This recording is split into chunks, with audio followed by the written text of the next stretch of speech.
Good morning. I wanted to have a quick look at how do you sharpen your blades on your rotary cutter. I've got this, what is this one? A Fiskars one. I've got a whole lot of different varieties of them. So this is not specific to one type of rotary cutter. This happens to be a 45 millimeter rotary cutter, which is kind of the standard one you'll use for cutting out large pieces.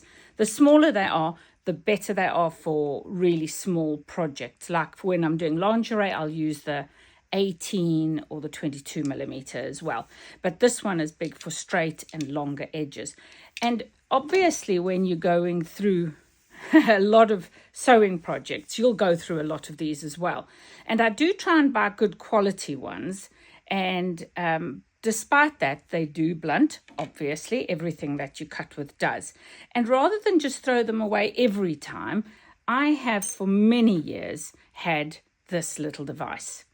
And this comes in 3 parts. This is your disc with the sanding area on it. And the sandpaper on each side is different. So the first side you use is the rougher side. And then the second side you use afterwards is a finer grit sandpaper. And you take these 2 pieces. So once you've removed your blade from here, I'm going to turn the camera and I'm going to show you how I work on it. So here is the area we're going to be working. Okay, so I've got my old used disc out of my machine, out of the rotary cutter. And you know, the thing is, you can be scared of these things, but I find you just need to be decisive but careful. So once I've undone these screw mechanisms, which they all tend to come with, some come with a slide mechanism that you click undone and the blade will come off. I just put my finger on it and the other finger underneath it, the thumb underneath it, and I grab it like that. Be, decisive but careful. Then that goes onto the spindle. Now you can see on here possibly that this is round. Not all of them will fit exactly on there, but I find that doesn't really matter because this one goes into the hole quite nicely and fits around it. But not all of them will, so don't worry about that. The big thing is for when you start to screw the second part of this on, this is your holder, the bit that holds your blade. Just make sure your blade is in the middle. Now, you can see me putting my fingers on this blade, and I don't do that with a sliding action or anything like that can cut me. I simply, if I'm going to do something like that, I will put my fingers down carefully but firmly on the edge of the blade. And I don't slide my fingers away. That will definitely cut you. I then tighten that up. As I said, blade 1 or sandpaper 1 is the slightly rougher sandpaper. I wet the surface and then I take my blade and I put it into the middle of the little ring like this. And then I simply start to turn or twist. And I'll do that, let's say 10 times. Then I'll move my fingers to the opposite side. What I don't want is for the blade to stay in the same place on the sandpaper all the time. In case there's a rough patch, I'm going to move it around a little bit. I'm going to do that 10 times again. And this very much depends on how blunt your blade is and if it's got any nicks in it. Now, if you've got any really big nicks in your blade, there's very little chance you'll be able to revive it. You might as well recycle it, put it into a little tin and put it in with the metal waste. Once I've done a few times on the one side, I will flip it over and I will place it into the device on the other side. This is, remember now, the rough part of the blade sharpener. I'm going to use the sandpaper, twist it around a little bit, get another part, keep twisting.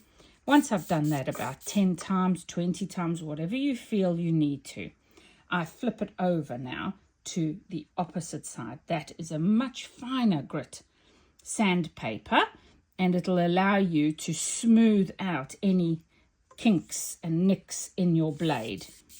If you've ever sharpened knives, you'll know all about this process. And I suppose you can put oil or an oil compound on there. That also helps with the grinding of that edge. But in this case, water works very well as well for me. And I don't have to clean oil up afterwards.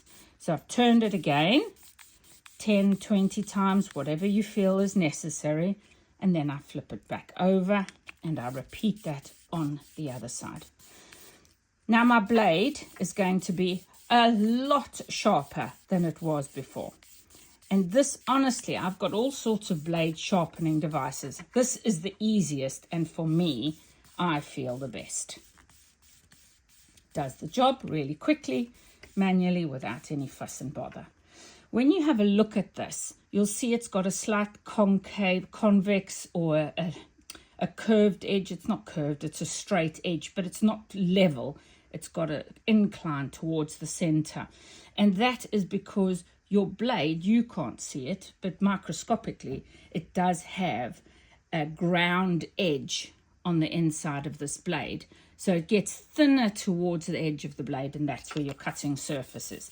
Now that I've done that, I'm happy that this is going to be much better than it was. I will now leave this to dry before I put it away. And then it's ready for use again the next time. Now I'm going to take my blade out of the little holder, unscrew it, put that one side, can give it a dry if you want. Take this off, firm but carefully. It's much sharper now than it was before. Now one thing I will say, if you want to at this point, is when you might want to dry it if you have used oil. Whoops, there you go. Be careful, guys. If you're going to do this, just be very careful that you don't cut yourself. So work away from the center and off the very sharp edge. I can then flip that over and repeat that on the other side. You can see the gray stuff on here. In the middle, it's probably fabric debris, but on the edges, it will be the dirt from the grinding. So now I've dried that off, I can return that too. Yeah, so I pop that onto there, line up this, put the screw back in. Now these are very different on different machines, so just make sure you do this correctly on yours. This has got a straight edge here. I've got a blade which is purely round. It doesn't have a cut edge on it. Some blades do. I think it's the Alpha has like a hexagon shape, but whatever it is, you must get this back in through the hole with that flat edge in the right place. And that's to hold the blade and stop it from spinning around.